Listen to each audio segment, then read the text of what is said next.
Patty, we have seen you after every round this week. We've talked about your composure, how you felt, but how are you feeling now that you can say you are a major champion?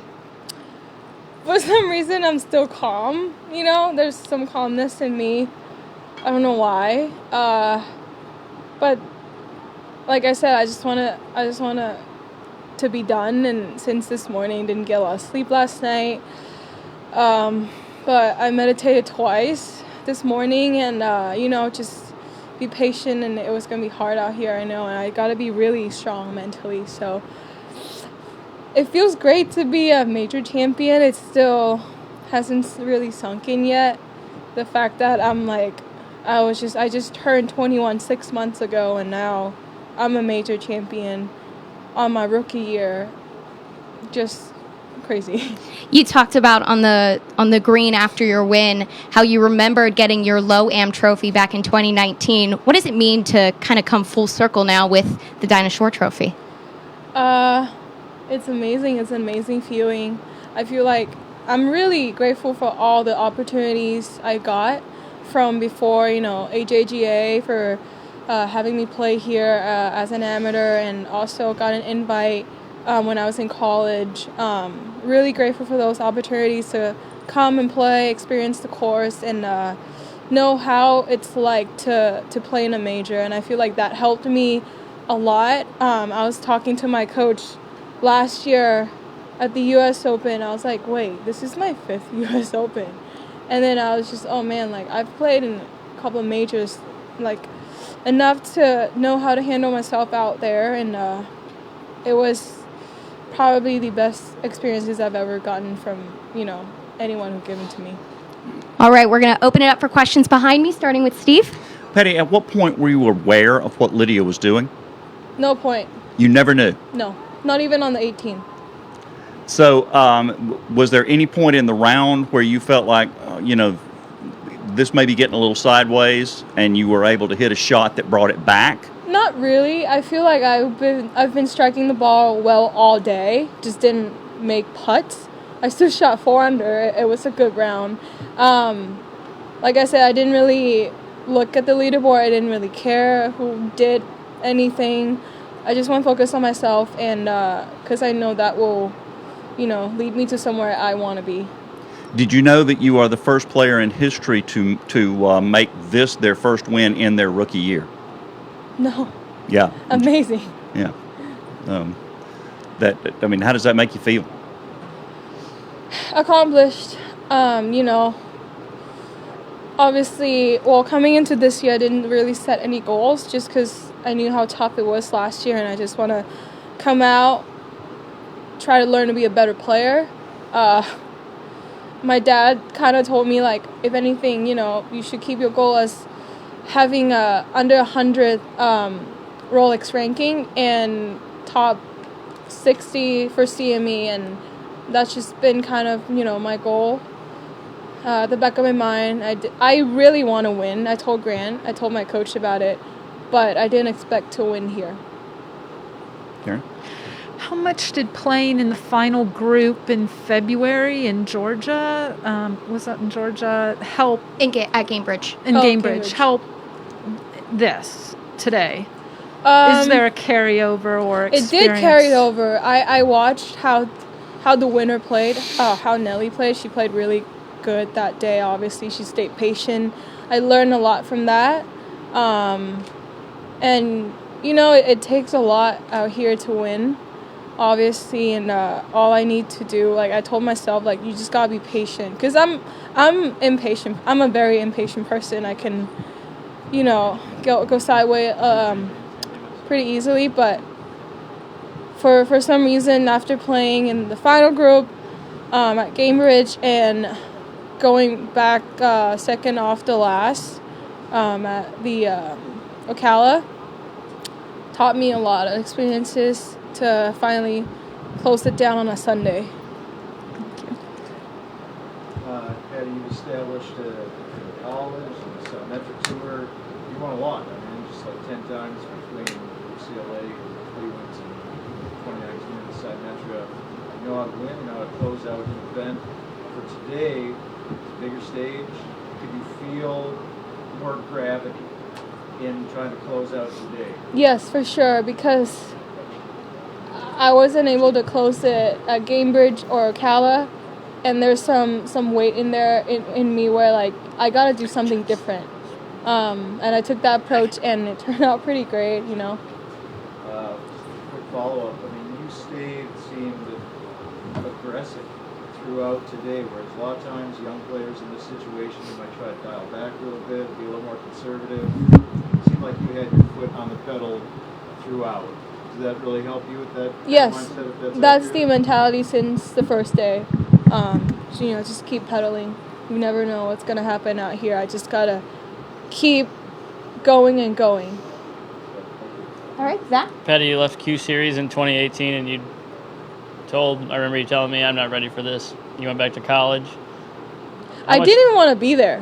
Yeah, you didn't even It want to was be like 2 weeks long, and it was raining, and I had midterms, and I was just like, I'm miserable. I don't like this. I want to go back. How much did the Symetra Tour help you for this moment? Huge. I learned how to win out there.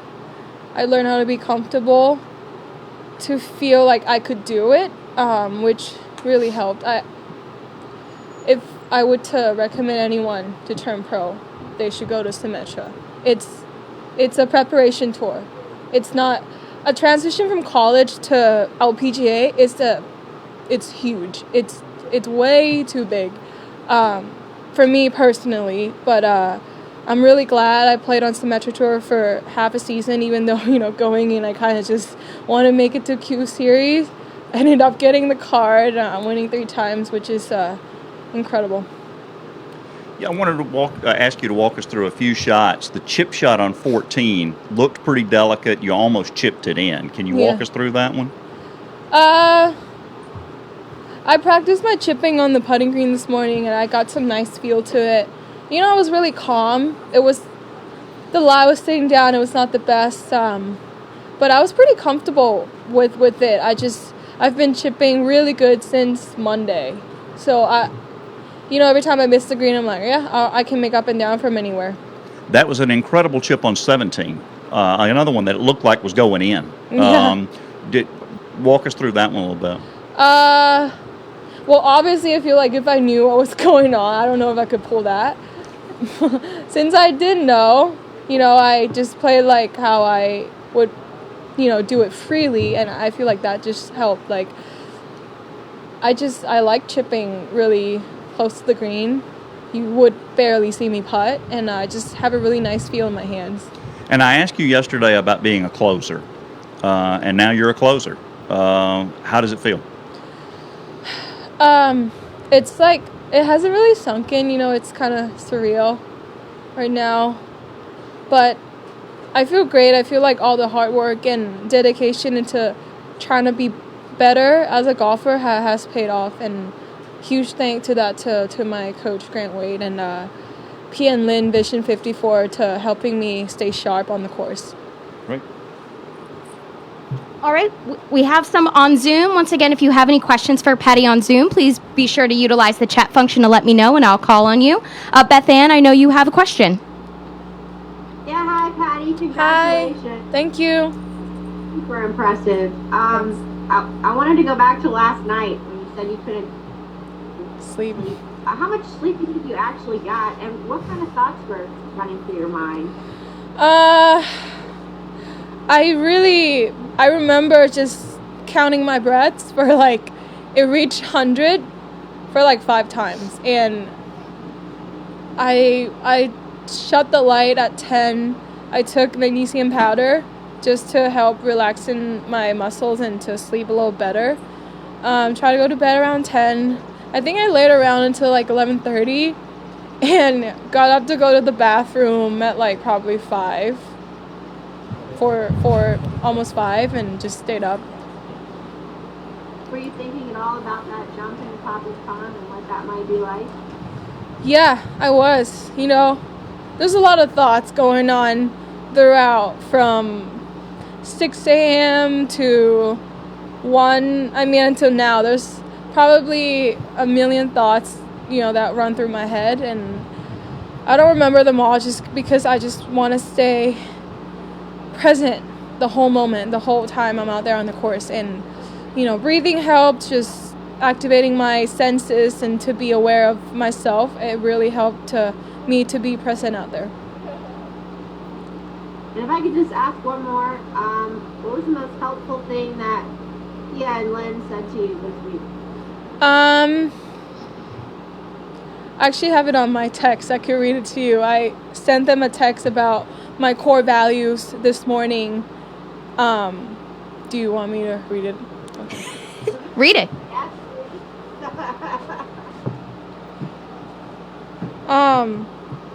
So I said, they said, reality check.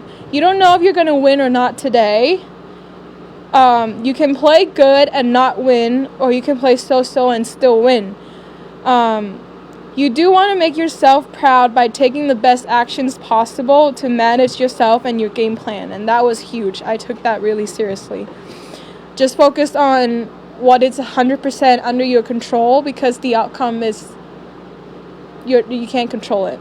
And I said, I agree. No matter what happens today, my core values are: 1, my parents will be proud of me and still love me no matter what.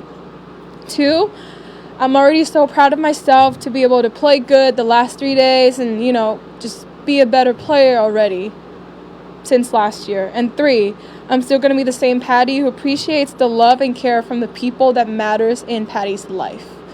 And 4, at the end of the day, there's always room for improvement, and I won't stop trying to be or get better. And I feel like those words, I just keep making it sink into my system, and I really think those core values helped me to win today. That was amazing. Thank you. Thanks. All right. Thank you, Beth Ann. Douglas, if you'd like to unmute yourself. Thanks. Patty, congratulations on a fantastic week of golf. Thank you. The bridge over Poppy's Pond. What was going through your mind? I was happy and excited, and I got a little emotional. But I just kept telling myself it's not over yet. You still have to try your best to make the putt, or just to putt that. And I think Ryan, my caddy, saw me, got a little bit emotional, and he said, "Come on, let's focus on the last one," which I did. And I feel like I just pull myself out of the emotional state and just be back to where I need to be. On the course today, when you got to 17 under, did you at any time start thinking about trying to get to 19 under or chase the tournament scoring record? A little bit. I was trying to go up to 20, but the putts weren't dropping. But I wasn't going to force it. I was just, I played great. 4 under on a Sunday on the last group. That's, looking back, I'd say it was really tough. One last thing. How are you going to savor this moment, and what's next for Patty? I did not hear. How are you going to savor the moment, and what's next for Patty? I'm just going to let it sink in. Know that I can win out here, which, I proved to myself that today. And there's always going to be the next step from here, because obviously I always want to get better. I always, I like to win. So hopefully more wins ahead of me. All right. Thank you, Douglas. We do have a question about your caddy. You just talked about how your caddy was really helpful in keeping you calm, especially in the last one. Were there any conversations that really helped, especially on this final day here with him? Yeah, we talked things through every shot pretty good, and he kept me really calm. He tried to have me stay on the same pace since day one, which was huge because, I could be walking faster, walking slower, doing things a little different. Like, for example, yesterday, I wasn't really, hitting it as aggressively towards the end because I was tired, and he told me that, so I was like, okay. He's really aware of that, and he played, so he understands. All right, and then Harvey. Harvey, if you would like to unmute yourself, please. Hi, Patty. Congratulations. Thank you. You said throughout the week you haven't checked social media, haven't really been on your phone much. I know you've obviously called back home, but What's the phone going to be like when you open it up? I'm guessing just quite a few notes. It's already been a lot. I'm just like, I'm having it on my hand right now, and there's a lot of people reaching out, and obviously a lot of people reached out yesterday too, but I just feel like I can't respond to everyone, which I feel really bad. I don't usually do that. But, you know, P and Lynn, and also Grant told me, like, you should respond to people you want to connect with and who you feel like you don't have to talk much about golf, which I did. Well, enjoy the notifications. Thank you, Harvey. Beth Ann, I know you have another question if you'd like to unmute. Just one more for me, Patty, if I could. The way your power this week was just incredible. I'm just wondering if you could just speak to where you think your power comes from and how you're able to harness it so well in big moments like this. Well, physical strength is important, and I've been training hard, getting my body to move the right way and stronger with Dr. Brendan McLaughlin down in Orlando. And I also have my trainer in LA, which I actually visited her Monday to train with her, and I'm actually training with her tomorrow at noon. It's been great. I feel like both of them understands what I'm going through, and they try to keep me strong and address my weaknesses. It's been a huge help in that regards, and more importantly, it's my swing change and how I'm swinging it more freely, more efficiently, and that's all Grant's work. Is this the longest you've ever hit the ball in your life? I think so. I mean, well, it's dry here and it's hot, the ball's going far. I mean, if it were to be like 50 degrees, I would hit it 240, 250, like average. Thank you, Patty. Thank you. Patty. All right, with that, I think I'll just wrap it up with one more question here, Patty. What are you thinking now that you've had the time to put on the robe? This is the 50th edition of the ANA Inspiration. What does it mean to come out of here winning the 50th edition of a major championship with such long history and tradition? It means the world for me to finally win an LPGA Tour event to begin with, and on top of it, doing it at a major. It's been surreal, always wanted to win a major, and my goal for my career is to get a Grand Slam, obviously, and I got one checked out. All right. Thank you, Patty, and thank you, everyone on the call. Congratulations. Thank you.